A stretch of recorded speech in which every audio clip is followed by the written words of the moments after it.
नमस्कार दोस्तों, कैसे हैं आप लोग। आशा करते हैं आप लोग अच्छे होंगे। तो दोस्तों, इस कहानी को आप लोगों को एंड तक वॉच करना है, क्योंकि ये one of the most important story रहेगी आपके लाइफ के लिए। तो दोस्तों, मैं आपके बच्चों के लिए और आपके सजग होने के लिए ये सब वीडियोस अपलोड करता हूँ। तो दोस्तों, सुनिएगा ध्यान से। एक गांव की बात बताता हूँ, जहाँ पर कम से कम 400 की संख्या में एक गाँव बसा हुआ था। वहाँ की जो संख्या थी वो 400 से 300 के बीच में थी, और इतने लोग वहाँ पर सफ़र करते थे।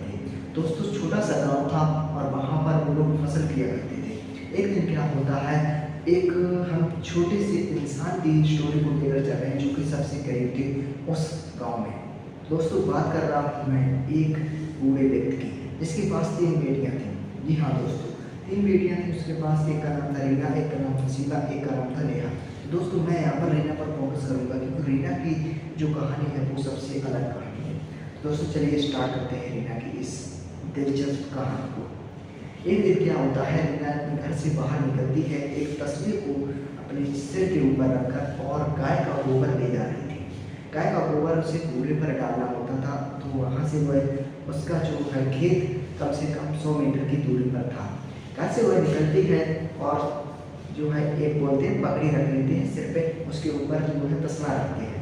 उस तसले को उसने रख लिया, उसमें गोबर था, उस गोबर को डालने के लिए चली गई।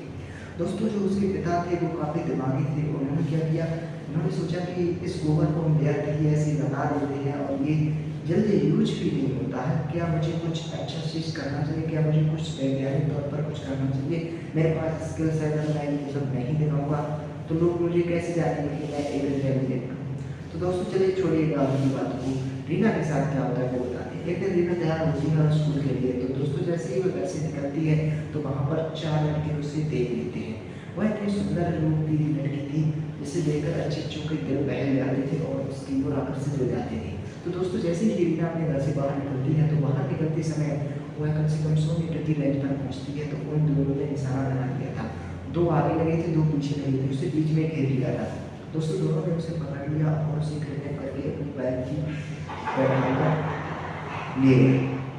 अब दोस्तों, होता गया, बैग में बिठा के उसे बेहोश भी कर दिया था, और उसके साथ जो है काफ़ी रेप वेप या बदसलूकी की, जो कि गलत था। तो दोस्तों, इतना सब किया उसके साथ। जब वह इस खबर को उसके पिता को पता लगती है यह खबर, और वो कंप्लेंट करने के लिए जाते हैं पुलिस के पास, तो पुलिस वहाँ पर पैसे मांगने लगती है, लेकिन उनकी कंप्लेंट को नहीं सुनती है। दोस्तों, आजकल ऐसा होता है, लेकिन अब ऐसा नहीं रहा। ये तब होता था जब गुंडागर्दी ज़्यादा थी, लेकिन अब इस डेट में गुंडागर्दी नहीं है। तो हर पुलिस वालों को मैं यही सजेस्ट करना चाहूँगा कि अगर आप लोग ऐसे कर्म कर रहे हैं तो छूट दीजिए, क्योंकि पाप का गड़ा करने में टाइम नहीं लगता है। तो दोस्तों, ऐसा हुआ था रीना के साथ। रीना के साथ जब सीबीआई रिपोर्ट के दौरान पता चलता है कि ये लड़के थे, तो आधार कार्ड लोकेशन से उन्हें पकड़ लिया जाता है। पकड़ने के बाद उन्हें रेप की सज़ा थी, वो थी फांसी की सज़ा। अब फांसी की सज़ा सुनकर वो लोग हैरान रह गए थे। जब वह घर बैठकर न्यूज़ चला रहे तो अचानक उनकी न्यूज़ आती है कि हाँ, आप भाग नहीं सकते हो कानून से। और उन तीनों को पकड़कर, जिसमें से चौथा था, वो कैसे भी बचकर भाग लगा, लेकिन उसे भी पुलिस ढूंढ रही है। तीनों को फांसी पर चढ़ा दिया गया, और सभी लोग हर्ष उल्लास से तालियां बजा रहे थे। सोचिए, अगर किसी माँ के बच्चे की जान जा रही है और किसी को आनंद आ रहा है तालियां बजा रहे हैं, लेकिन ये आनंद कोई झूठा आनंद होता है, ये सच्चा आनंद था, ये अच्छा रियलिस्टिक आनंद था, क्योंकि इसमें आनंद में अलग मजा है। अगर आप लोग भी ऐसा सोच रहे हो, किसी के प्रति गलत नज़र रख रहे हो, या फिर कोई आपका घर का हो या बाहर का हो, तो आप लोगों को ऐसा कदापि नहीं करना चाहिए, कदापि नहीं। आप लोगों का जीवन है, आपका ब्रेन जो है जैसा एक्टिव है वैसा ही रखिएगा, लेकिन आप लोग गलत विचार करने मत रहिएगा, क्योंकि गलत विचार इंसान को डुबा देता है, और इंसान डर प्रतिडर वह बेड़ियों के तले, चक्कियों के तले नीचे दबता जाता है और खुद को बहुत बुरा बना देता है। दोस्तों, मैं चाहता हूँ कि आप लोग बुरा मत बनिएगा, आप लोग सिर्फ अच्छे इंसान बनकर रहिएगा, अपने देश का नाम रोशन कीजिएगा।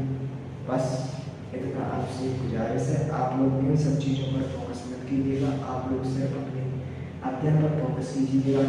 हो सकता है आप लोग अपने लाइफ में सक्सेस हो जाएं, और आपकी पहचान इतनी हो जाए कि लोग एक सेल्फी के लिए तरस जाएं। तो उसे शेयर